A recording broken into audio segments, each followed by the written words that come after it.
Fyodor Dostoyevsky es, para muchos, uno de los más grandes novelistas que han existido. Y no solo por su capacidad para contar historia, sino porque sus novelas están cargadas de observaciones profundas sobre la psicología humana, especialmente en su relación con las estructuras sociales y políticas del mundo moderno. En ese sentido, Dostoyevsky no es solo un novelista, también es un psicólogo y un filósofo de talla mundial en sus páginas.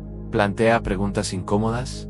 ¿Realmente nos conocemos? ¿Sabemos lo que queremos? ¿Y qué pasa cuando perseguimos ideas equivocadas o ideales imposibles? Sus advertencias sobre los peligros y contradicciones del ser humano fueron adelantadas a su tiempo. Y lo curioso es que, aunque han pasado más de 150 años, en muchos casos, seguimos ignorándolas y pagando el precio. Dostoyevsky nació en 1821, en Moscú, dentro de una familia ortodoxa cristiana, acomodada. Su padre, un médico de éxito, trabajaba en un hospital para pobres, y la familia vivía en los terrenos de ese hospital. Desde niño, Fyodor estuvo cerca del sufrimiento humano, viendo de primera mano el dolor, la enfermedad y la muerte. La tragedia golpeó pronto. Su madre murió de tuberculosis cuando él era adolescente. Poco después, mientras estudiaba en una escuela militar para convertirse en ingeniero, recibió la noticia de la muerte de su padre. Las circunstancias no estaban del todo claras, pero hubo rumores inquietantes. Algunos afirmaban que sus propios siervos lo habían asesinado como venganza por sus abusos. Estas experiencias, la cercanía a la enfermedad y la pobreza, una educación profundamente religiosa y la muerte temprana y violenta de sus padres, probablemente moldearon su visión del mundo. Desde muy joven, ya cargaba con una mezcla de sensibilidad y fatalismo, que más tarde se convertiría en su sello como escritor. Tras graduarse en ingeniería, empezó a trabajar en su profesión, pero la literatura lo llamaba cada vez con más fuerza. Traducía libros en su tiempo libre, y finalmente tomó la decisión que marcaría su destino: abandonar su carrera como ingeniero, para dedicarse de lleno a escribir. En 1846 publicó Pobres Gentes, su primera novela. Fue un éxito inmediato. La crítica literaria rusa la celebró como la primera novela social del país. Pero la euforia duró poco. Sus siguientes obras no tuvieron el mismo impacto, y Dostoyevsky comenzó a experimentar con distintos estilos y temas sin encontrar el mismo reconocimiento. A esto se sumó una creciente inestabilidad económica que lo empujó a tomar decisiones arriesgadas. En 1847, en sus veintitantos años, se unió a un grupo de intelectuales y escritores que defendían el socialismo utópico. No era raro en la Rusia de la época. Muchos jóvenes creían que una transformación social radical podía resolver la desigualdad y el sufrimiento humano. Pero en 1849, el gobierno zarista empezó a perseguir a quienes se vinculaban con estas ideas. Dostoyevsky fue arrestado y acusado de conspirar contra el Estado. Su condena fue brutal: muerte por fusilamiento. El 22 de diciembre de 1849, lo llevaron junto a otros prisioneros a la plaza de ejecución. Frente a él, un pelotón armado. Les vendaron los ojos. Los segundos parecían eternos. Y entonces, en el último instante, llegó un mensajero con un indulto del zar. No era clemencia real, era un castigo psicológico, una ejecución simulada para quebrar a los condenados en lugar de morir. Dostoyevsky fue enviado a Siberia a trabajos forzados durante 4 años. Allí, las condiciones eran durísimas: en frío extremo, comida escasa, trabajo agotador y aislamiento. Esa experiencia lo transformó por completo. Cuando volvió a la vida civil, en 1860, era otro hombre. Sus ideales utópicos habían quedado atrás. En su lugar, surgió una visión más cruda y realista de la naturaleza humana, marcada por el sufrimiento, la fe y la contradicción. A partir de entonces, sus novelas explorarían el alma humana con una intensidad que pocos han igualado en las 2 décadas siguientes, hasta su muerte en 1881. Por problemas pulmonares. Dostoyevsky produjo algunas de las obras más influyentes de la literatura: A Memorias del subsuelo, Crimen y castigo, El idiota, Demonios y Los hermanos Karamazov. Uno de los hilos más constantes en su obra es el del sufrimiento humano. Para él, el sufrimiento no es un accidente, ni algo que podamos eliminar por completo, es una condición fundamental de la vida. Y aunque la sociedad intente minimizarlo con avances científicos, tecnológicos o políticos, siempre encontrará la forma de volver a aparecer en Memorias del Subsuelo 1864. Presenta a un narrador sin nombre conocido como el Hombre del Subsuelo. Este personaje, un funcionario retirado, está amargado y lleno de desprecio por la sociedad y por sí mismo. Su voz es irónica, contradictoria y profundamente humana. A Través de él, Dostoyevsky critica la idea de que la razón y el progreso inevitablemente nos llevarán a un mundo mejor. El hombre del subsuelo se burla de la fe ciega en el racionalismo, el egoísmo y el utilitarismo, que reducen la vida a una fórmula matemática. Para Dostoyevsky, incluso si la humanidad lograra crear una sociedad perfecta, las personas, movidas por su naturaleza irracional y su necesidad de libre albedrío, terminarían saboteándola.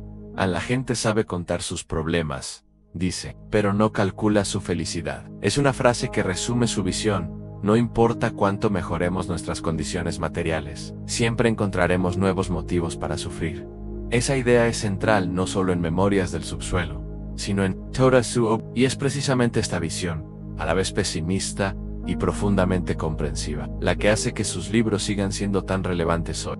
En 1866, Dostoyevsky publicó Crimen y Castigo, quizás su novela más famosa. La escribió en un momento de desesperación.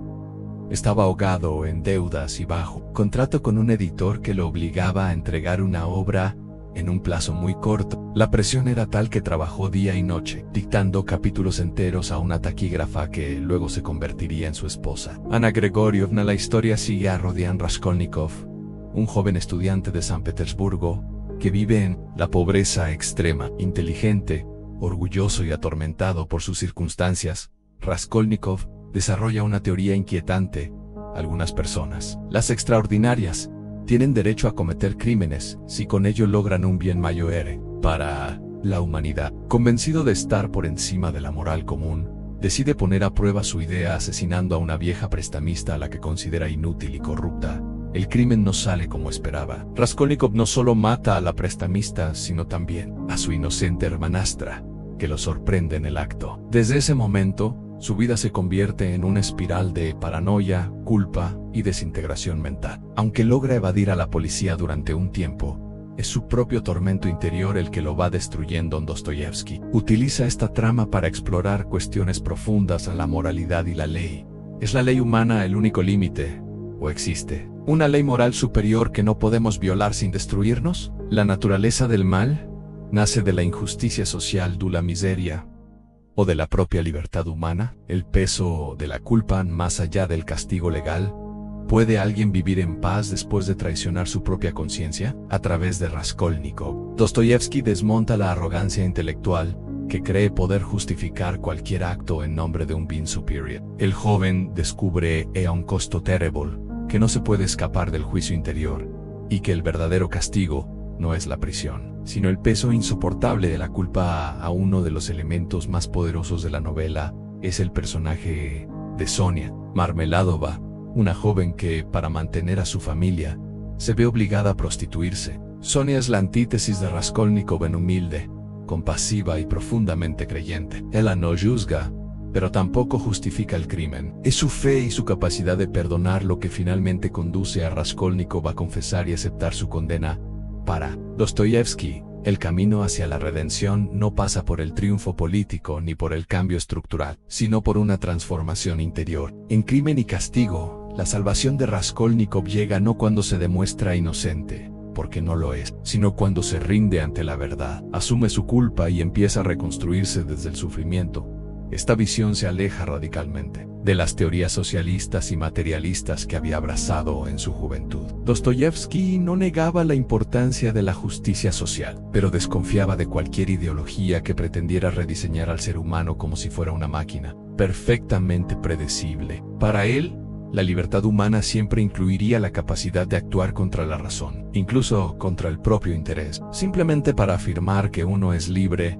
Después del éxito de Crimen y Castigo, Dostoyevsky siguió explorando esta tensión entre libertad, moralidad y fe en obras como El Idiota 1869 y Demonios 1872. En El Idiota, El príncipe Mishkin encarna la bondad absoluta en un mundo cínico, y su destino trágico demuestra lo difícil que es mantener la pureza en una sociedad corrupta. En Demonios, en cambio, la historia se centra en un grupo de revolucionarios radicales y muestra cómo las ideas, cuando se llevan al extremo, pueden destruir tanto al individuo como a la comunidad, pero sería en su última gran obra, Los Hermanos Karamazov en 1880, donde condensaría todas sus reflexiones sobre la fe, la duda, el amor y el sufrimiento humano. Esa novela monumental es, para muchos, el testamento espiritual y filosófico de Dostoyevski en Los Hermanos Karamazov, publicada en 1880. Dostoyevski construyó una novela coral que no solo cuenta una historia familiar,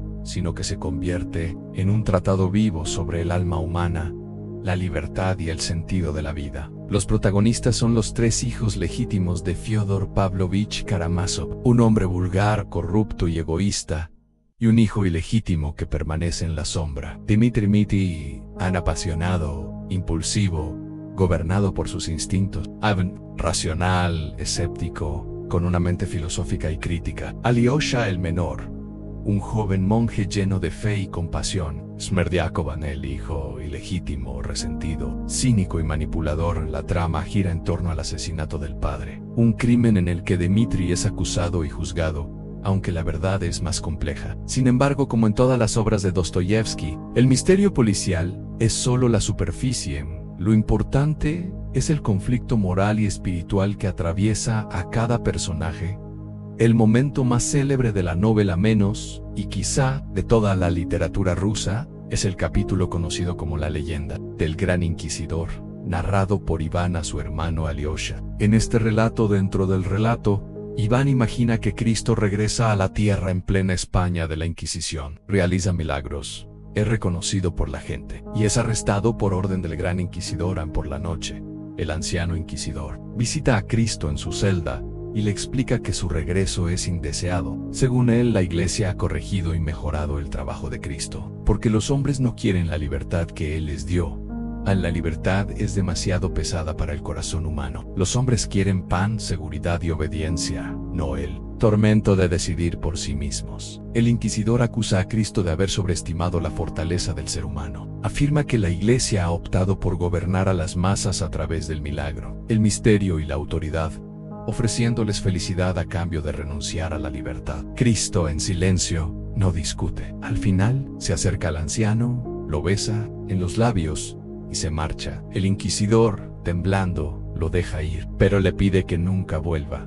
Este pasaje condensa uno de los dilemas centrales en toda la obra de Dostoyevski: ¿es la libertad un regalo divino o una carga insoportable? ¿Es moral privar a la gente de su libertad para garantizar su felicidad y seguridad? ¿Qué significa realmente seguir a Cristo, a no obedecer dogmas o cargar con el peso de elegir el bien por uno mismo? A través de Iván, Dostoyevski plantea el problema del mal en el mundo. En sí, Dios es bueno y todopoderoso. ¿Por qué permite el sufrimiento, sobre todo el de los inocentes? Iván no puede aceptar un universo donde la felicidad eterna se construya sobre el dolor de un solo niño. Alyosha, por su parte, no responde con lógica, sino con un acto de amor y fe: abrazar, escuchar y perdonar en Los Hermanos Karamazov. La resolución del conflicto no llega a través de una gran victoria intelectual, sino mediante la compasión, la humildad y el compromiso personal con el bien. Incluso en un mundo injusto, Dostoyevski parece decir que la fe verdadera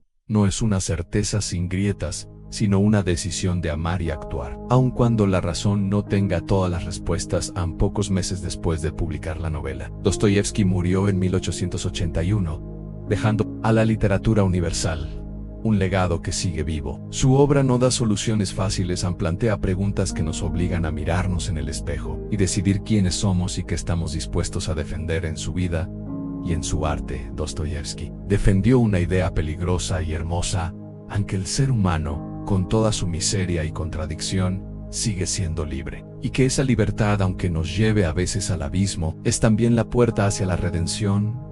La vida de Fyodor Dostoyevski fue un viaje por los extremos, del privilegio infantil a la pobreza extrema, de la ingenuidad juvenil al peso insoportable, del sufrimiento, de la condena a muerte al indulto en el último instante. del ateísmo desesperado a una fe teñida de dudas. No fue un pensador de laboratorio ni un escritor protegido por la distancia. Todo lo que escribió lo había vivido, sentido y sangrado en carne propia.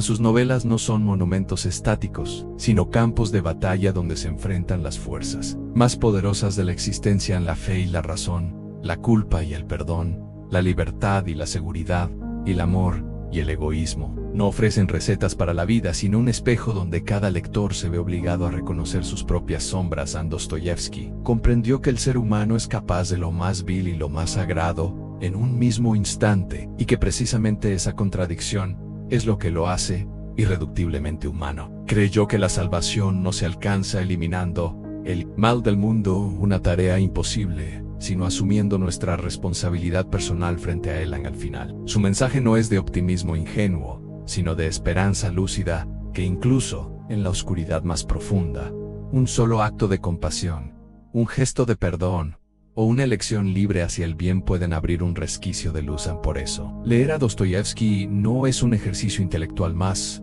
es entrar en un territorio donde cada pregunta hiere, pero cada herida puede convertirse en puerta. Él no buscaba lectores complacientes, sino compañeros de viaje que se atrevan a cargar con el peso y el privilegio de decir libros en sus páginas.